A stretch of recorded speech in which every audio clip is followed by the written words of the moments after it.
Televisa presenta.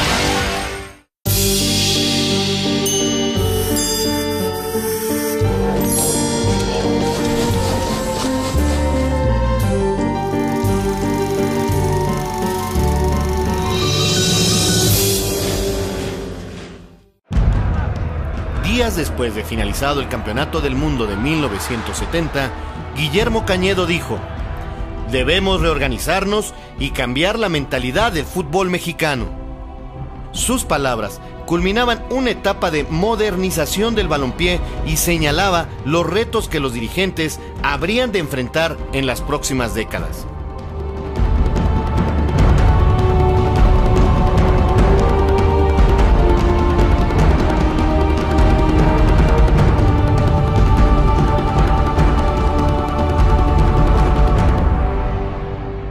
La reestructuración postmundialista comenzó con un complot en contra de Cañedo, fraguado por algunos presidentes de clubes resentidos contra este porque los marginó del comité organizador del Mundial.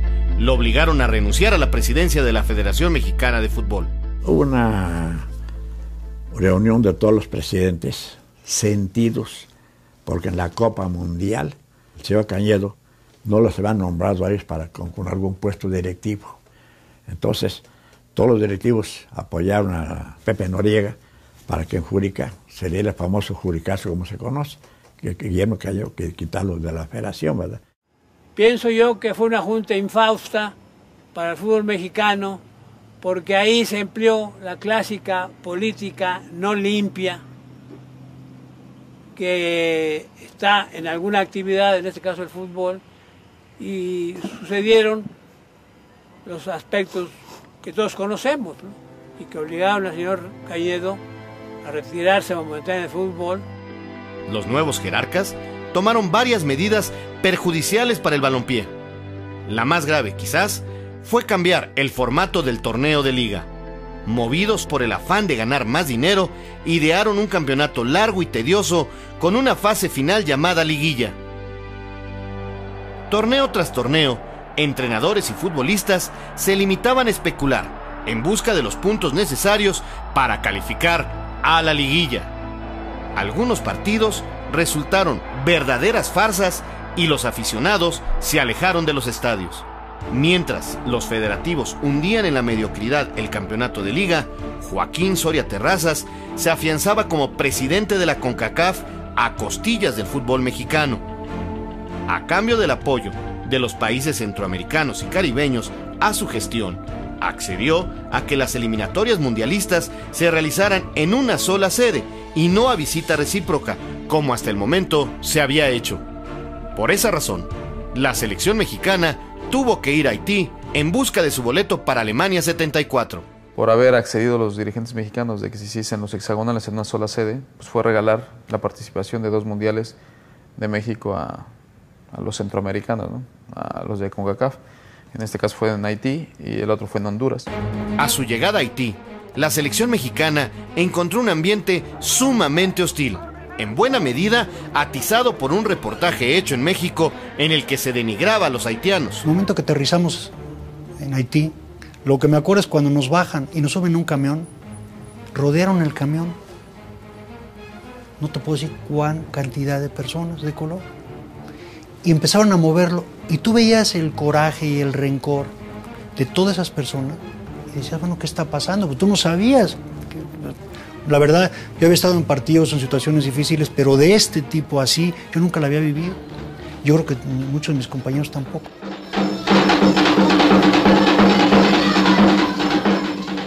Circularon versiones de que brujos haitianos realizaban ritos de vudú para causar lesiones entre los jugadores mexicanos. También a la redacción de Excelsior llegó un cable firmado por un gurú de la India, que afirmaba que la escuadra mexicana sería masacrada por una turba negra al terminar el partido decisivo. Una extraña ineficacia se apoderó del equipo mexicano, que apenas pudo empatar con Guatemala y con Honduras. Además, varios jugadores comenzaron a sufrir lesiones y malestares. A pesar de este ambiente turbio, México derrotó por goleada de 8-0 al débil equipo de Antillas Holandesas. Después del partido, algunos jugadores y dirigentes mexicanos se fueron a festejar, olvidándose de que aún pendía sobre la selección nacional la terrible profecía del gurú indio. Desafortunadamente, el vaticinio se cumplió. Una turba negra, integrada por 11 jugadores de Trinidad y Tobago, destrozaron las piolas de la portería nacional por 4-1. Sí, un total y absoluto desorden en todos aspectos, deportivo y extradeportivo, que degeneró en que nos no perdiéramos ahí en Haití, ¿no? México estaba eliminado del Mundial de Alemania 74 y había que tomar el humillante camino a casa.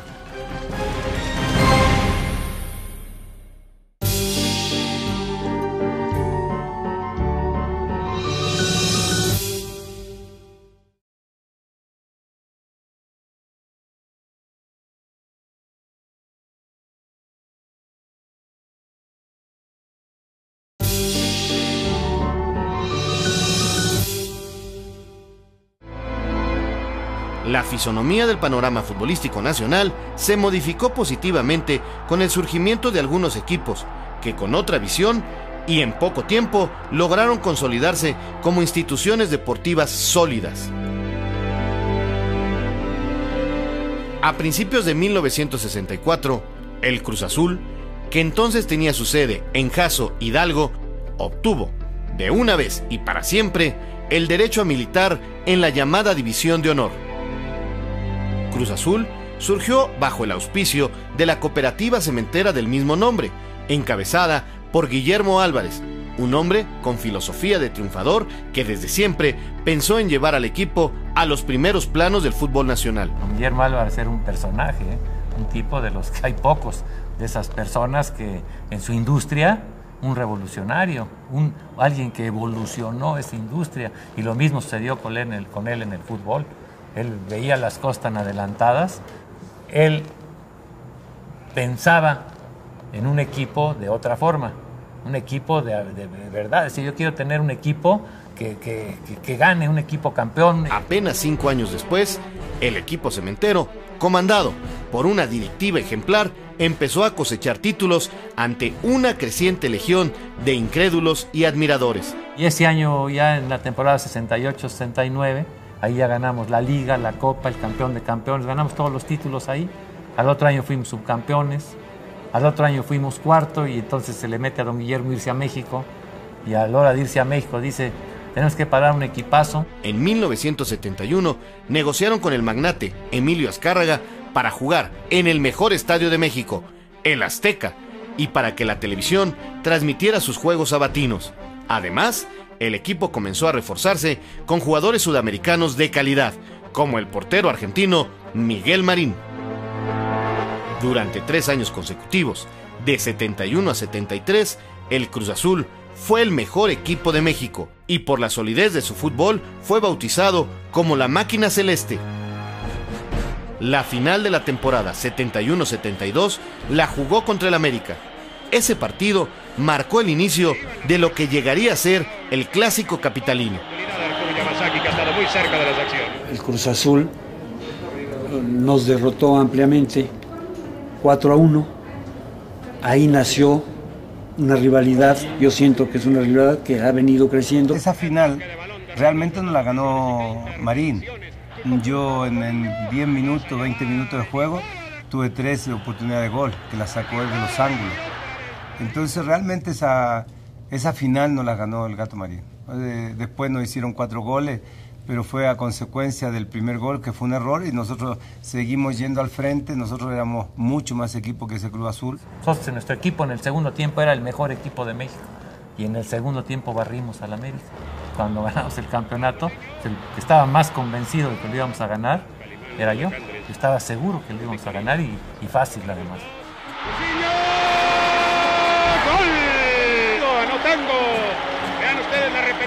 Y un nuevo grito, acompasado, poderoso, como el equipo que lo generaba, fue ganando espacios en las tardes de fútbol. Azul, azul, azul. Los Pumas de la Universidad Nacional Autónoma de México ascendieron a la Primera División en 1962. Los primeros años fueron de sequía para el equipo. Un campeonato de goleo de Alberto Echeverri y un subcampeonato de goleo de Enrique Borja era todo lo que podía presumir. En 1975, el rector Guillermo Soberón impulsó la formación del patronato del Club Universidad Nacional AC con la meta de hacer campeón a los Pumas en un plazo de 3 años.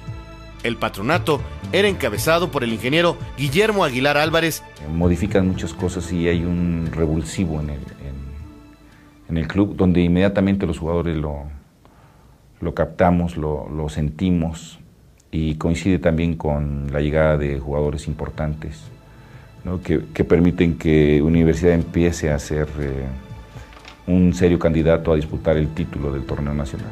En la temporada 74-75, la escuadra universitaria ganó el torneo de Copa y el campeón de campeones, venciendo al Toluca en la cancha del Pedregal. El doctor Soberón declaró satisfecho que una nueva era empezaba para la universidad. 2 temporadas después, los Pumas se coronaron venciendo en la final a los Leones Negros de la Universidad de Guadalajara. El equipo anotó 67 goles en el torneo, 34 de ellos obra de Banibaldo Castro Caviño. En aquellos años, el equipo del Pedregal puso en marcha un amplio y, para nuestro medio, inédito programa de desarrollo de sus fuerzas básicas, bajo el cual se formarían sucesivas camadas de jugadores. Porque las fuerzas básicas de Pumas han sido, por historia, las mejor organizadas y las mejor llevadas desde hace muchos años. Eso significó llevar a los niños y a los jóvenes, a los adolescentes, con una mentalidad y con un estilo de perspectiva deportiva y futbolística muy diferente a la que se tiene en otros equipos. Con la llegada del serbio Velibor Bora Milutinovic a la dirección técnica de los Pumas, se inició la renovación del equipo con jugadores talentosos surgidos de la propia cantera universitaria. En 1981, con un equipo en el que militaban solo 2 extranjeros, Jorge Paulino y Ricardo El Tuca Ferretti, los Pumas vencieron en la final al Cruz Azul por 4-1. La escuadra universitaria practicaba un fútbol ofensivo, fresco y creativo que hacía pensar en caminos distintos para el fútbol mexicano.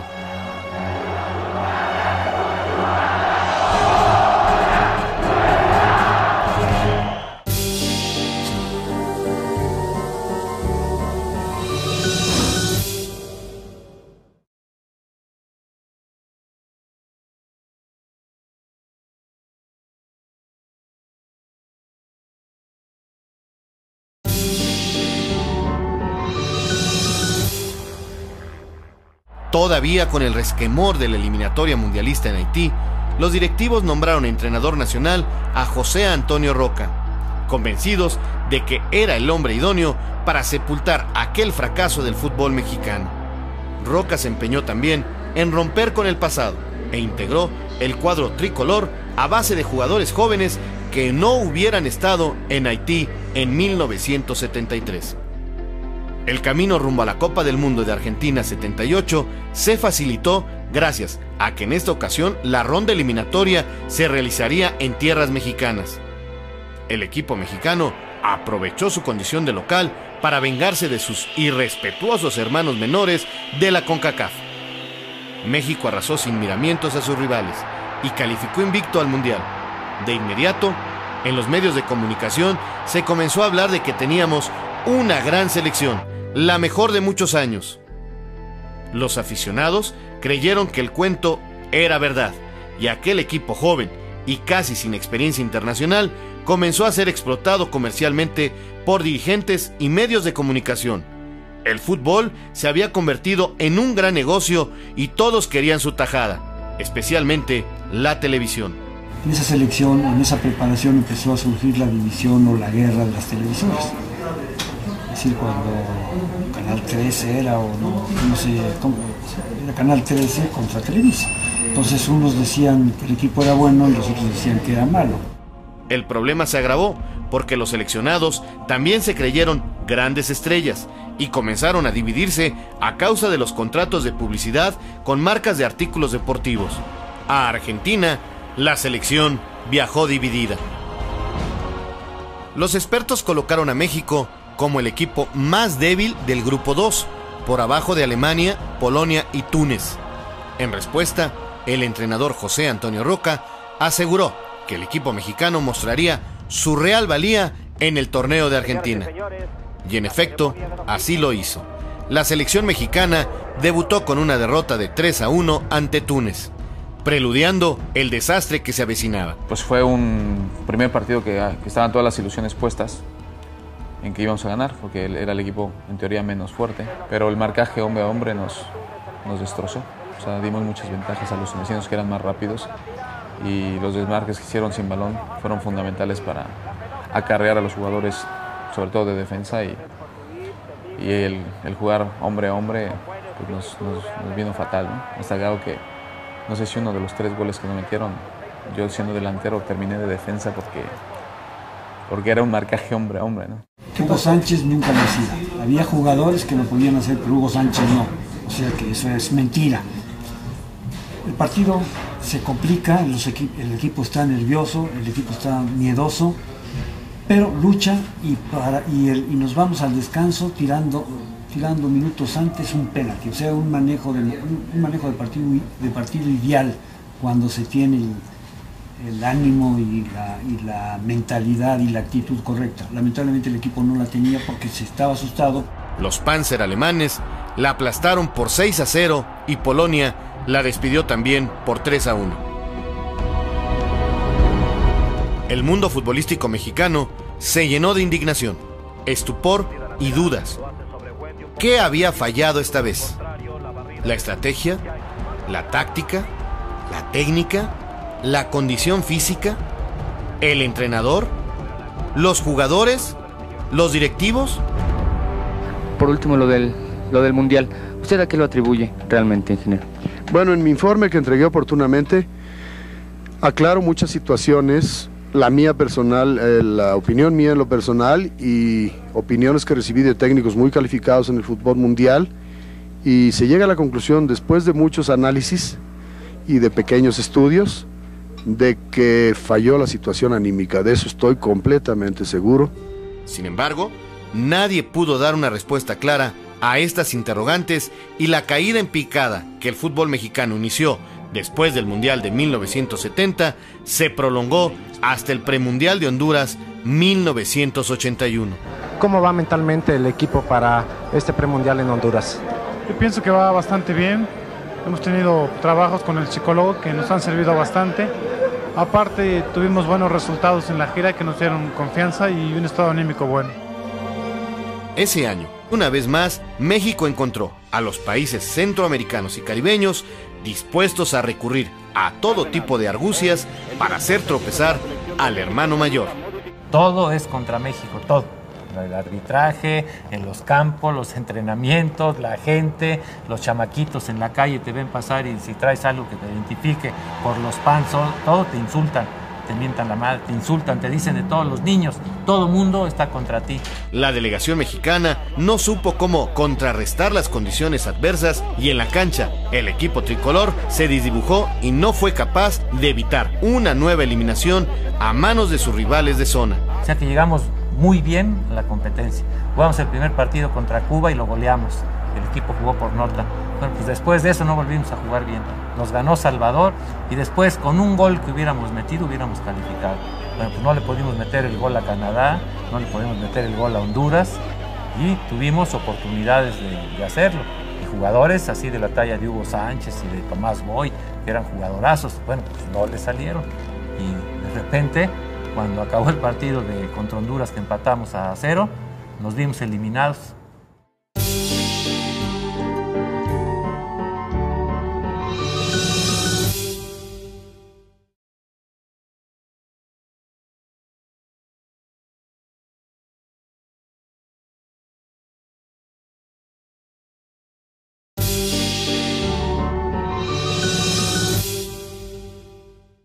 En medio de la sequía que en el plano internacional sufría el fútbol mexicano, una fresca llovizna nos sorprendió. En marzo de 1975, una selección mexicana ganó el torneo de fútbol amateur de Cannes, Francia, derrotando 2-0 en la final al equipo de Polonia. Se trataba de un cuadro juvenil, integrado en su mayoría por jugadores salidos del llano que los entrenadores Diego Mercado y Alfonso Portugal habían ido formando con paciencia y sabiduría futbolística. Del grupo destacaba un jovencito de 17 años que se convirtió en el goleador del torneo con 8 anotaciones y al que la prensa deportiva de Cannes bautizó como el Niño de Oro. En el aspecto deportivo mi padre fue el que me inspiró, siendo el futbolista y haciendo sus remates, y desde niño, estando yo en sus piernas, tenía ya 7, 8 años y con compadres ahí en casa, una comida que hizo, pues con toda la seguridad del mundo dijo, ¿saben quién es este niño que tengo aquí en mis piernas? Y entonces pues, se quedó así. Es una anécdota que me marcó para toda mi vida, ¿no? Deportivamente hablando. Y pues claro, es tu hijo Hugo. Y dice, bueno, él va a ser el mejor jugador de fútbol que haya dado México en toda su historia. Entonces Hugo era de esos, que siempre supo que él podía ser un gran jugador y destacar sobre todos a base de trabajar. Además tuvo la ventaja desde que de chico con su hermana empezó a hacer gimnasia olímpica. Entonces todas esas maromas, toda esa elasticidad, esa flexibilidad, la había agarrado ahí. Varios jugadores de aquella camada llegaron a equipos de primera división.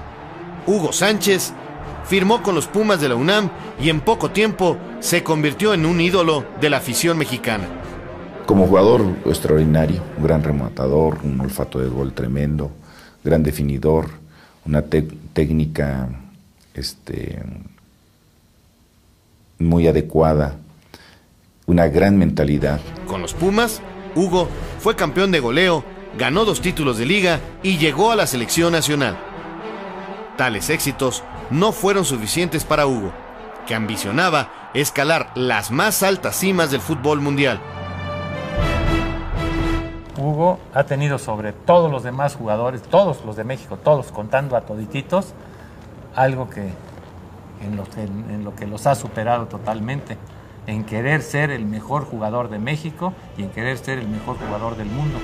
En 1981, Sánchez Márquez firmó un contrato con el Atlético de Madrid. Y al llegar a España, pues toda esa aureola de campeón y de figura y de mejor jugador y todo, pues al llegar a España se me opacó de una manera como que fui recibido como cualquier jugador, ¿no?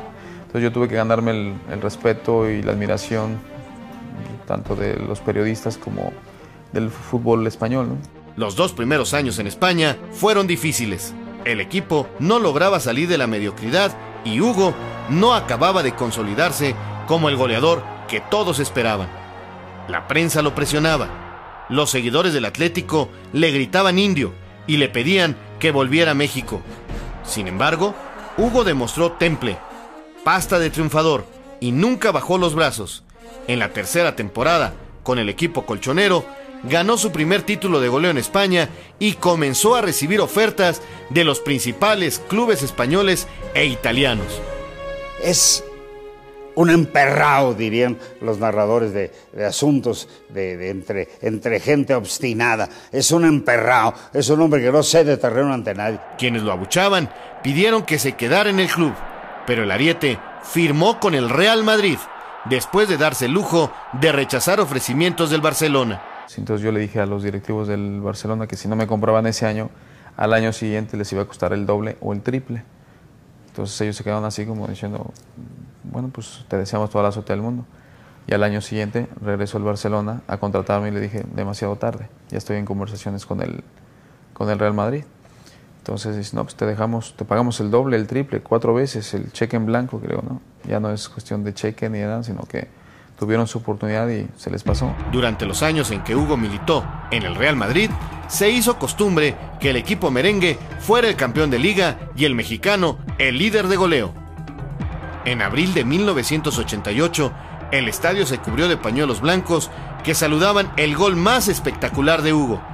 El entrenador merengue, Leo Benacker, propuso que al anotarse un gol semejante se suspendiera el juego y todos se fueran a festejar.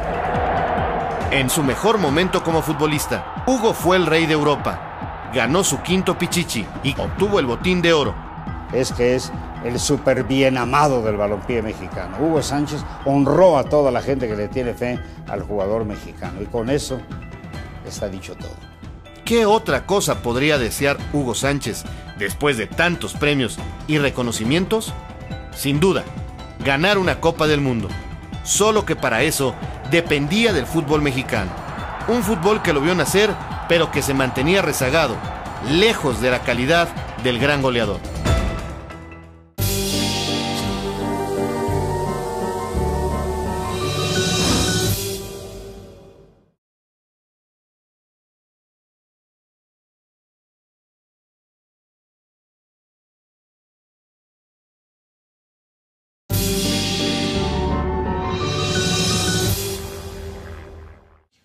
El día que Colombia declaró su presidente de la República que no quería hacer el campeonato del mundo, a las 10 horas siguientes nosotros lanzamos nuestra propuesta de ser México el que la hiciera. Ha decidido a l'unanimité. Ha acordado por unanimidad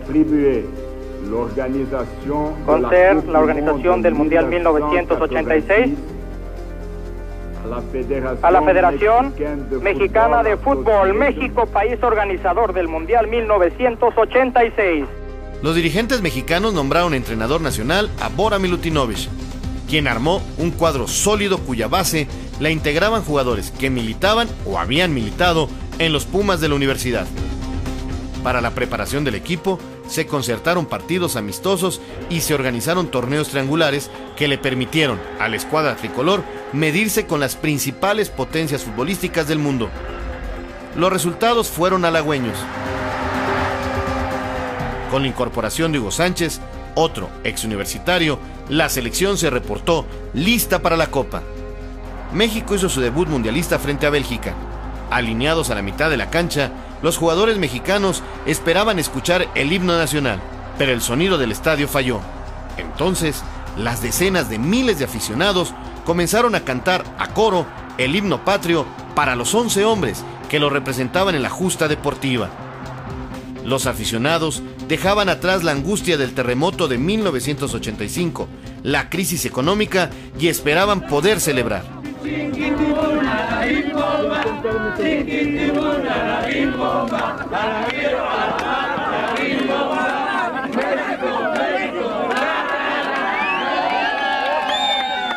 México derrotó a Bélgica por 2-1 y los mexicanos se arremolinaron en torno al Ángel de la Independencia para festejar.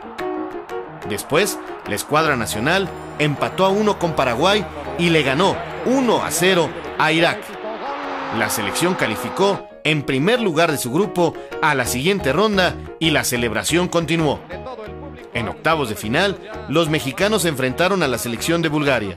Los nuestros ganaron ese partido mediante una jugada de primer nivel que culminó el zurdo Manuel Negrete con un soberbio gol. Un gol que fue designado el más hermoso del Mundial de 1986. La escuadra mexicana, que había hecho valer su condición de local en el Estadio Azteca, debió jugar su siguiente partido en Monterrey, frente al siempre poderoso equipo de Alemania. Los aficionados regiomontanos creían a morir en la selección nacional y cobijaron con su apoyo entusiasta a los jugadores. Desde que llegamos a la ciudad de Monterrey,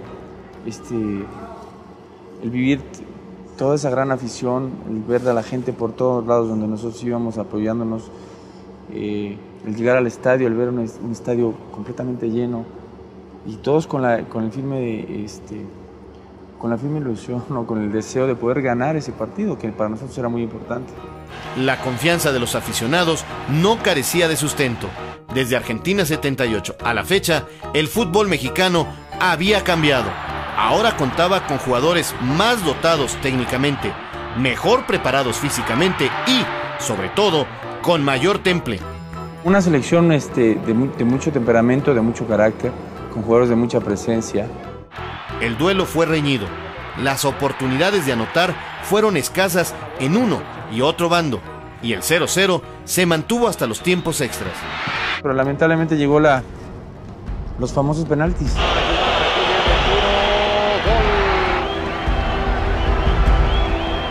El árbitro, viene Manolo Negrete, saca tiro.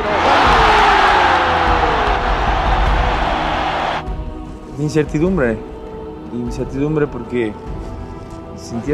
yo veía en las caras de algunos atención, ¿no? No es muy fácil, no es muy grato.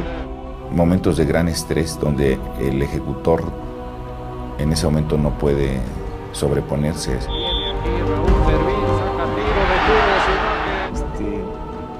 Pararse ya tiraron penalti es bueno, pues no nos falla el que no se para, ¿no? Ya no hubo celebración. El júbilo de la victoria se desvaneció, dejando su sitio al silencio y a la amargura de la derrota. Después del Mundial, varios jugadores mexicanos se incorporaron a equipos europeos siguiendo los pasos de Hugo Sánchez. Ninguno pudo emular las hazañas del gran goleador, pero aquel hecho indicaba que el fútbol mexicano comenzaba a levantar el vuelo.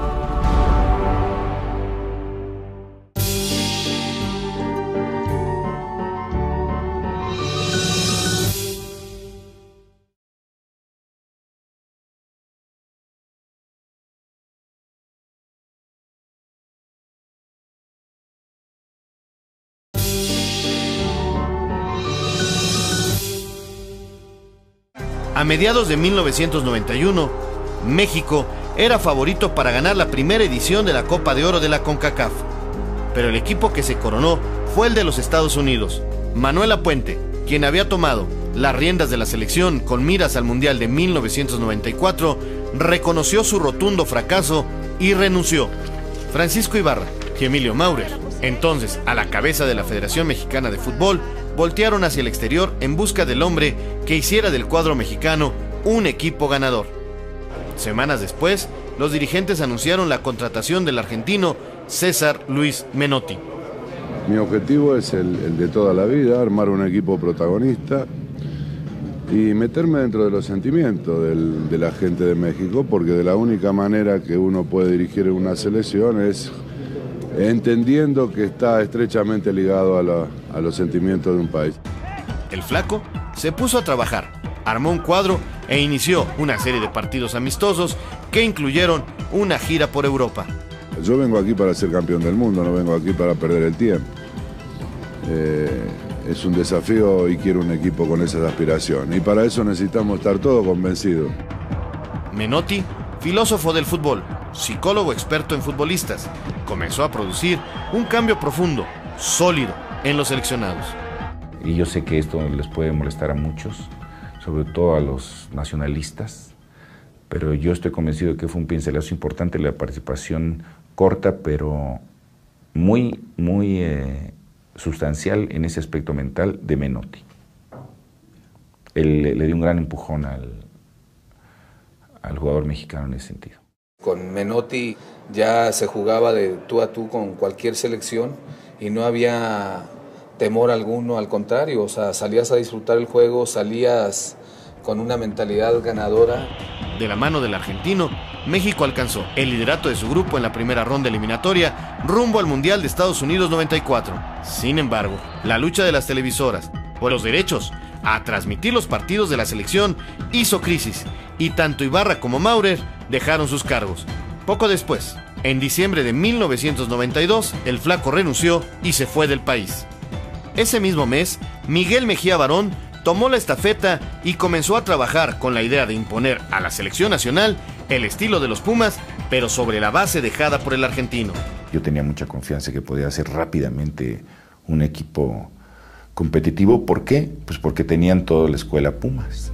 La siguiente ronda eliminatoria empezó con una derrota ante El Salvador, en el estadio Cuscatlán.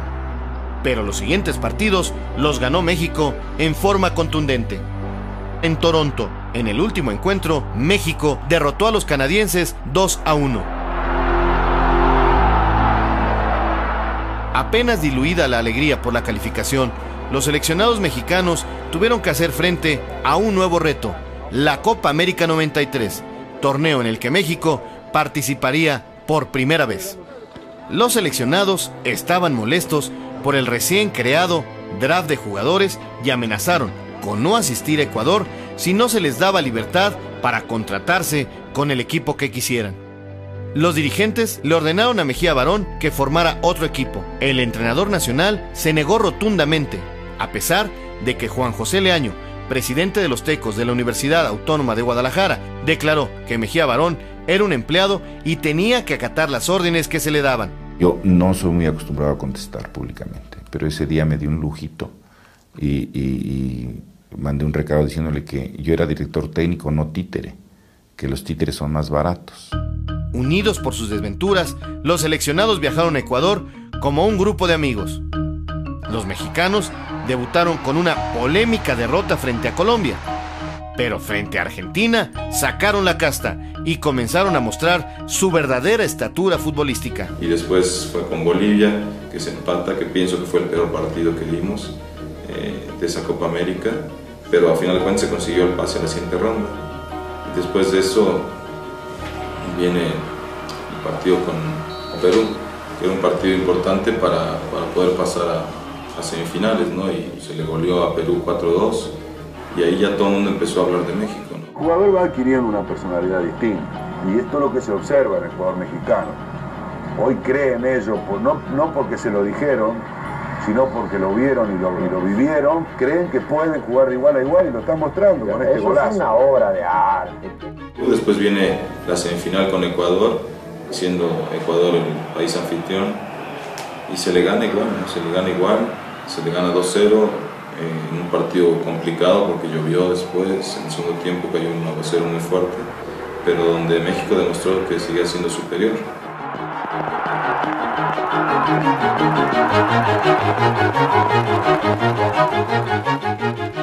Y desgraciadamente ya en la final con Argentina pienso que fue un partido ahora sí que muy parejo. Desgraciadamente ahí arrojamos a lo mejor la novatez de la primera final que pudimos jugar en la Copa América, porque los goles que nos hacen son más errores nuestros que aciertos de ellos, ¿no? Ellos aprovecharon eso y desgraciadamente perdimos la final de la Copa América.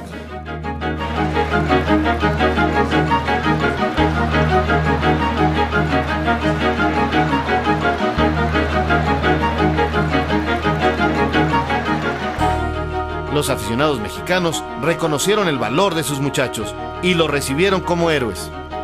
Los seleccionados se trasladaron del aeropuerto a Los Pinos en un autobús descubierto para que miles y miles los vitorearan a su paso.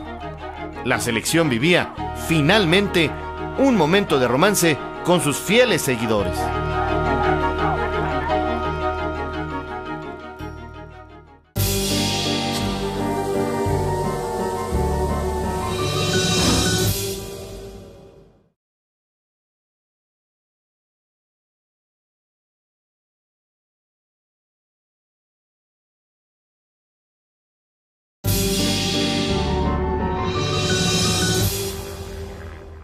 El idilio de la selección con los aficionados continuó durante la segunda Copa de Oro. En ese torneo, México volvió a arrasar con sus rivales de zona y en la final le ganó al equipo que se había convertido en su más odiado enemigo, Estados Unidos. Meses después, llegaba la hora de la verdad para la selección mexicana.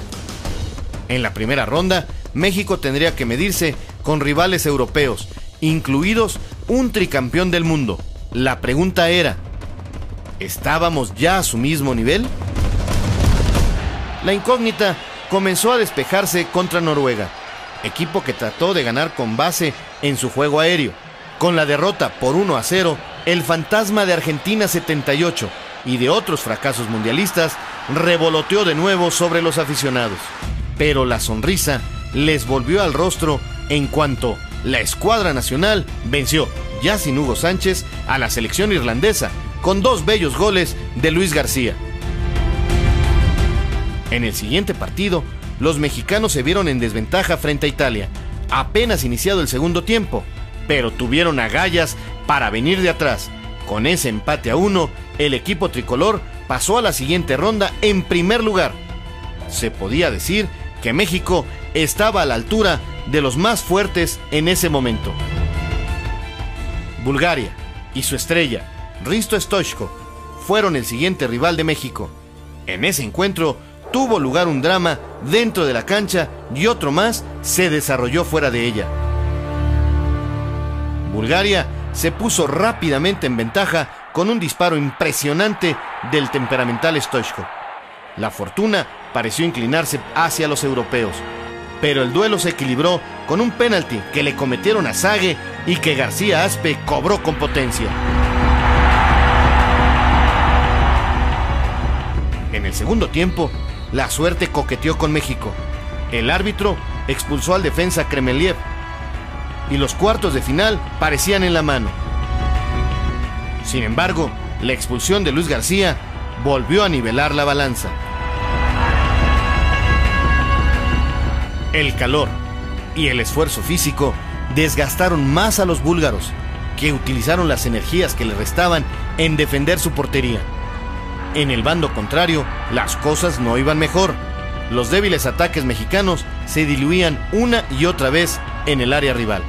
En los tiempos extras, los aficionados mexicanos demandaban a gritos que se hicieran cambios. El drama se situó entonces fuera de la cancha. Entonces la gente en el estadio, la que estaba en el estadio, pues cuando me veía y se fallaba un gol o se veía una situación difícil, pues gritaban mi nombre. Y México era muy superior a Bulgaria. Y que con la expulsión de Luis García, pues no había delanteros y necesitábamos ataque. Y estaba Hermosillo y estaba yo en la banca y que perfectamente podríamos haber entrado. Se habla mucho y de una manera jocosa por lo de los cambios. Es parte de la historia. Yo sigo convencido que lo que hice fue lo que debería haber hecho. El cambio que tal vez me quedé con él aquí en la bolsa es el de Jorge Campos, porque necesitábamos velocidad. Yo pensé que podía decaer en su rendimiento Benjamín Galindo, porque íbamos a tiempos extras. Y estaba yo muy atento. Pero Benjamín no decayó, al contrario. Era el que me daba alguna posibilidad para meter una pelota fina que pudiera concluir allá, sobre todo con Sagui. Sí, él quería que entrase, pero que entrase en una posición que no es la mía, de centrocampista. Y creo, pero ¿cómo vas a meter de centrocampista en lugar de Benjamín Galindo si yo soy delantero y lo que hace falta al equipo es el ataque? Echarle valor para entrar a que vayamos hacia adelante. No, es que tengo miedo de que se descomponga el equipo y que perdamos. Con Hugo hablo, le digo, mira, lo que puede pasar acá, Hugo, es que se vaya decayendo Benjamín Galindo. Debemos estar atentos porque si entras no vas a entrar en tu puesto de centro delantero. Tendrás que venir atrás y cooperar con tu experiencia y jugar como lo que juega Galindo, como un medio, ¿no? Porque si tú juegas adelante la pelota no te va a llegar y en medio nos van a ganar porque ellos son más contra menos. Pero si Bulgaria está hundida. No, es que tengo miedo, pero no, ¿cómo vas a meter a mí de medio si yo soy delantero? Méteme, pero de delantero, no vais. No, es que tengo mucho miedo de que se descomponga el equipo, que le digo, como lo veas. Entonces, no, espérame ahí un momento entonces, vale, muy bien.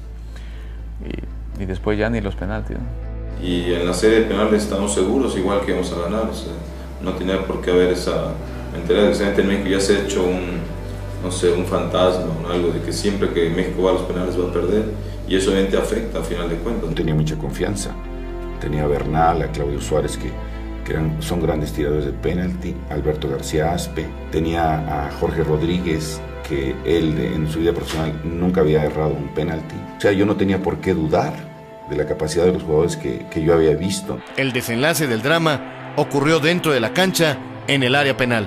A mí me queda un sabor muy amargo porque después de cobrar el penal muy bien, tontamente a la hora de ir a cobrar yo el primer penal, dudo un poco en si lo tiro igual o si lo cambio, y en esa fracción de segundo que dudas, fallo y pega el travesaño y se va. Cuando lo fallo sentí algo, es muy difícil describirlo, no sé, algo horrible, ¿no? Pero en ese momento llega Jorge y me dice, tranquilo, no pasa que se lo paro yo al que viene. Y gracias a Dios Jorge lo para. Entonces eso ahí, en ese momento ahí me tranquiliza un poco. Desgraciadamente después vienen Bernal y Rodríguez y que se falla también, ¿no? Y quedamos fuera. Pero bueno, te digo, es una sensación horrible que no se le desea a nadie.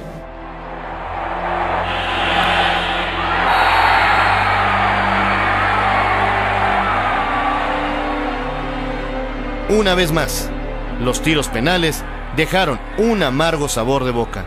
Sin embargo, algo había cambiado. A punto de cumplir su primer siglo de vida, el fútbol mexicano escribía sus mejores páginas. A partir de 1986, la mentalidad derrotista y la falta de temple quedaron atrás. El desencanto ya no provenía de las goleadas o de las vergonzosas eliminaciones, sino de aspirar a la grandeza.